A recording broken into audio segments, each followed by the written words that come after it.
നോക്ക് നിങ്ങൾ, ഈ ഒരു ദുരന്തം എവിടെ എത്തിച്ചു മുസ്ലിങ്ങളെ, എവിടെ എത്തിച്ചു സമുദായത്തെ? 1940കളിൽ അബുൽ അഅ്ല മൗദൂദി രംഗത്ത് പോകും. അബുൽ അഅ്ല മൗദൂദി വന്നിട്ട് നേരത്തെ മുനീർ മദനി ഓതിയ, പണ്ട് കാലത്ത് KM മൗലവി ഓതിയ ഫൈൻ തനാസഅതും ഫീ ഷൈഇൻ ഫറുദ്ദൂഹു ഇലല്ലാഹ് എന്ന ആയത്തോതിയിട്ട് KM മൗലവി പറഞ്ഞു, വിളി മാത്രമല്ല പ്രശ്നമുള്ളത്, വിളി പ്രശ്നമാണ്, സുന്നികൾ മുശ്രിക്ക് തന്നെ. എന്നാൽ വിളി കൊണ്ട് മാത്രമല്ല ശിർക്ക് വരുന്നത്. പിന്നെയോ ഈ രാജ്യത്തെ ദേശീയ പ്രസ്ഥാനങ്ങളിൽ കോൺഗ്രസിലും മാർക്സിസ്റ്റ് പാർട്ടിയിലുമൊക്കെയുള്ള രാഷ്ട്രീയ നേതൃത്വങ്ങളെ രാഷ്ട്രീയ നേതാവായി അംഗീകരിച്ചാൽ അവരും മുശ്രിക്കാണ്. അതുകൊണ്ട് ഇവിടെ ഇലക്ഷനിൽ പങ്കെടുക്കുന്ന, വോട്ട് രേഖപ്പെടുത്തുന്ന രാഷ്ട്രീയ നേതൃത്വങ്ങളെ അംഗീകരിക്കുന്ന എല്ലാ മുജാഹിദും സുന്നിയും മുശ്രിക്കാണ് എന്ന് നേരത്തെ മുനീർ മദനിയും പണ്ട് KM മൗലവി 921 വരെയുള്ള മുസ്ലിങ്ങളെ മുശ്രിക്കാക്കാൻ ഓതിയ അതേ ആയത്ത് ഉപയോഗിച്ച് ജനാബ് ഷെയ്ഖ് മുഹമ്മദ് കാരക്കുന്ന് മുജാഹിദുകളും സുന്നികളും ഉൾപ്പെടെയുള്ള ആളുകളെ സോണിയാഗാന്ധിയെ നേതാവാക്കിയതിന്റെ പേരിൽ, അതുപോലെ കരുണാകരനെയും ആന്റണിയെയും നേതാവായി സ്വീകരിക്കാൻ ഈ ആയത്ത് എതിരാണെന്ന് പറഞ്ഞ് ജനാബ് ഷെയ്ഖ് മുഹമ്മദ് കാരക്കുന്ന് ഓതുന്നതും അദ്ദേഹം വെക്കുന്ന അർത്ഥവും നിങ്ങൾ നോക്ക്. ചില കാര്യങ്ങളിൽ ഇസ്ലാമിക നേതൃത്വത്തെ അംഗീകരിക്കുകയും ബാക്കി ജീവിതത്തിന്റെ സുപ്രധാനമായ കാര്യങ്ങളിൽ, രാഷ്ട്രീയ ഭരണ മേഖലകളിൽ, സാമൂഹ്യ സാമ്പത്തിക സംസ്കാര രംഗങ്ങളിൽ അനിസ്ലാമികമായ ജാഹിലീയമായ നേതൃത്വത്തെ, മുശ്രിക്കുകളുടെ, ദൈവനിഷേധികളുടെ, മതവിരുദ്ധരുടെ, അതുപോലെ തന്നെ ധിക്കാരികളുടെ, അഴിമതിക്കാരുടെ നേതൃത്വം അംഗീകരിക്കുകയും ചെയ്യുക എന്നത് ഒരു ഇസ്ലാമിക സമൂഹത്തിന് ചേർന്നതല്ല, അത് ഇസ്ലാമിക സമൂഹത്തിന് അന്യമാണ്, അചിന്യമാണ് എന്നർത്ഥം. അതുകൊണ്ടാണ് ജീവിതത്തിന്റെ മുഴുവൻ മേഖലയിലും ഇസ്ലാമിക നേതൃത്വം അംഗീകരിക്കുക എന്നതാണ് ഇസ്ലാം നമ്മോട് പഠിപ്പിക്കുന്നത്. വിശുദ്ധ ഖുർആൻ പറയുന്നു, യാ അയ്യുഹല്ലദീന ആമനൂ അത്തിഉല്ലാഹ വഅത്തിഉർ റസൂല വലിൽ അംരി മിൻകും. സത്യവിശ്വാസികളെ, നിങ്ങൾ അല്ലാഹുവിനെ അനുസരിക്കുക, പ്രവാചകനെ അനുസരിക്കുക, നിങ്ങളിൽ നിന്നുള്ള കൈകാര്യകർത്താക്കളെ, നിങ്ങളിൽ നിന്നുള്ള നേതാക്കളെ നിങ്ങൾ അനുസരിക്കുക. മാത്രമല്ല, ഫൈൻ തനാസഅതും ഫീ ഷൈഇൻ ഫറുദ്ദൂഹു ഇലല്ലാഹി വറസൂൽ, നിങ്ങൾക്കിടയിൽ ഭിന്നത ഉണ്ടായാൽ അല്ലാഹുവിലേക്കും പ്രവാചകനിലേക്കും മടക്കുക. ജീവിതത്തിന്റെ സുപ്രധാനമായ രാഷ്ട്രീയ കാര്യങ്ങൾക്ക് നമ്മുടെ നേതാവ് സോണിയാഗാന്ധിയാണെങ്കിൽ വിവാദമുണ്ടാകുമ്പോൾ, തർക്കമുണ്ടാകുമ്പോൾ ഖുർആനിലേക്കും സുന്നത്തിലേക്കും മടക്കാൻ സോണിയാഗാന്ധി സമ്മതിക്കുമോ? കരുണാകരൻ സമ്മതിക്കുമോ? ആന്റണി സമ്മതിക്കുമോ? ഏതെങ്കിലും രാഷ്ട്രീയ പാർട്ടികളോ ഭൗതിക സംഘടനകളോ പ്രശ്നങ്ങൾ ഉണ്ടാകുമ്പോൾ ഖുർആനിലേക്കോ പ്രവാചകനിലേക്കോ മടക്കാൻ എപ്പോഴെങ്കിലും സമ്മതിക്കുമോ? സന്നദ്ധമാകുമോ? അഥവാ അംഗീകരിക്കുന്നുണ്ടോ യഥാർത്ഥത്തിൽ?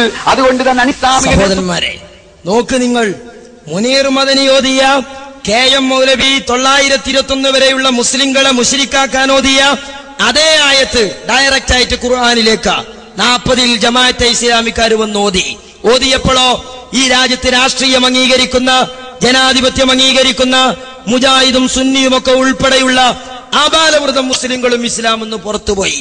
മാത്രല്ല, കാരക്കുന്ന് പറയുന്നുണ്ട് വോട്ട് ചെയ്യൽ ശിർക്ക, കോടതി സ്വീകരിക്കലും ശിർക്ക എന്നുവരെ കാരക്കുന്ന് പറയുകയാണ്. ജമാഅത്തെ ഇസ്ലാമി ശിർക്കാണെന്ന് പറഞ്ഞു, ഇന്നും ശിർക്കാണ്, ഇന്നലെ ശിർക്കാണ്, നാളെ ശിർക്കാണ്. എന്താ ശിർക്കാന്ന് പറഞ്ഞത്? ഒരു സംശയം നിങ്ങൾക്ക് വേണ്ട. ഒരാൾ ദൈവേതര ഭരണവ്യവസ്ഥയ്ക്ക് കീഴിൽ, കേട്ടോളൂ, ദൈവേതര ഭരണവ്യവസ്ഥയ്ക്ക് കീഴിൽ ദൈവേതര ഭരണവ്യവസ്ഥ നടത്തേണ്ടതിനായി തെരഞ്ഞെടുപ്പിൽ മത്സരിക്കുകയും അസംബ്ലിയിൽ പോവുകയും ചെയ്യുന്ന പക്ഷം അത് തൗഹീദിന് വിരുദ്ധവും അനനുവദനീയവുമാണ്. ഇന്ത്യൻ ജമാഅത്തെ ഇസ്ലാം 27 വർഷം എന്നതാണ് ഉദ്ധരിച്ചത് നമ്മളെ സാക്ഷാൽ മുജാഹിദുകളുടെ പത്രം. എന്താ സംഭവം? അനിസ്ലാമിക വ്യവസ്ഥ, അല്ലെങ്കിൽ ദൈവേതര വ്യവസ്ഥ, അല്ലെങ്കിൽ ജാഹിലിയ വ്യവസ്ഥ, അല്ലെങ്കിൽ താവൂത്ത് വ്യവസ്ഥ, എന്ത് പറഞ്ഞാലും വേണ്ട, അള്ളാഹുവിന്റെ വ്യവസ്ഥ അല്ലാത്ത വ്യവസ്ഥ. ആ വ്യവസ്ഥ സ്ഥാപിക്കാനോ നിലനിർത്താനോ ഉദ്ദേശിച്ചോ ലക്ഷ്യം വെച്ചോ ഇലക്ഷനിൽ പങ്കെടുക്കുന്നതും വോട്ട് രേഖപ്പെടുത്തുന്നതും ശിർക്കാണ്, തൗഹീദിനെതിരാണ്, അനിസ്ലാമികമാണ്. ഇന്നലെയാണ്, ഇന്നാണ്, നാളെയാണ്, മറ്റന്നാളുമാണ്, ഖിയാമത്ത് നാൾ വരെയാണ്. മനസ്സിലായില്ലേ? അപ്പൊ പിന്നെ ഒരു ചോദ്യങ്ങൾക്ക് ഉണ്ടാവും, പിന്നെ എന്തേ ഇപ്പൊ ജമാഅത്തുകാരൊക്കെ മൂല്യം നോക്കി വോട്ട് ചെയ്യലുണ്ടല്ലോ? അതിന് മറുപടി എന്താണെന്നറിയങ്ങള്? സംഗതി പാർലമെന്റിലേക്ക് ഒരു MP പോണത് ഡോക്ടർ അംബേദ്കറിന്റെ ഭരണഘടനക്ക് നിലനിൽപ്പ് കൊടുക്കാനാ. നിയമസഭയിൽ ഒരു MLA പോണതും അതിനാ. എന്നാൽ അതിനാണല്ലോ എലക്ഷൻ. പിന്നെ എന്തിനു നിങ്ങൾ പങ്കെടുക്കുന്നു ചോദിച്ചാൽ അവരുടെ മറുപടി, സംഗതി ഞങ്ങൾ കള്ളന്നെയാണ് കുടിക്കണത്, പക്ഷെ മസ്താകുമെന്ന് കരുതിയിട്ടല്ല കുടിക്കണത്. കുടിക്കണത് കള്ളന്നെ, പക്ഷെ മസ്താകുമെന്ന് കരുതിയിട്ടല്ല.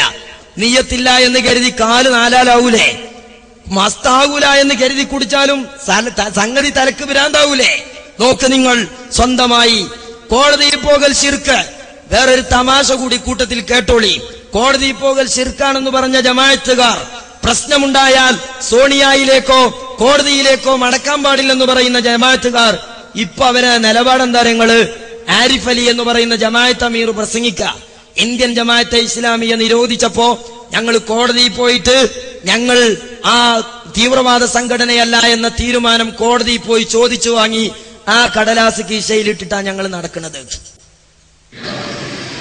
ഗവൺമെന്റിന്റെ തീരുമാനത്തെ ട്രൈബ്യൂണലിൽ ചോദ്യം ചെയ്തു, സുപ്രീം കോടതിയിലും ചോദ്യം ചെയ്തു. ട്രൈബ്യൂണലിന്റെ വിധിയുണ്ടായി, സുപ്രീം കോടതിയുടെ വിധിയുണ്ടായി. ജമാഅത്തെ ഇസ്ലാമിക്കെതിരായിട്ട് യാതൊരു തീവ്രവാദ പ്രവർത്തനവും വർഗീയ പ്രവർത്തനവും ആരോപിക്കാൻ സാധ്യമല്ല എന്ന് സുപ്രീം കോടതി വിധിച്ചു. ആ വിധിയുടെ സർട്ടിഫിക്കറ്റുമായി ലീഗൽ സർട്ടിഫിക്കറ്റുമായിട്ടാണ് ഇപ്പൊ ഞങ്ങൾ നിങ്ങളുടെ മുമ്പാകെ നിൽക്കുന്നത്. ഡയറക്റ്റായി അല്പജ്ഞാനികൾ ഖുർആനിലേക്ക് മടങ്ങിയപ്പോൾ അവർ വഴിയിൽ വെച്ച് വഴുതി വീടുന്ന ദുരന്തമുഖങ്ങളാണ് നിങ്ങൾ കാണുന്നത്.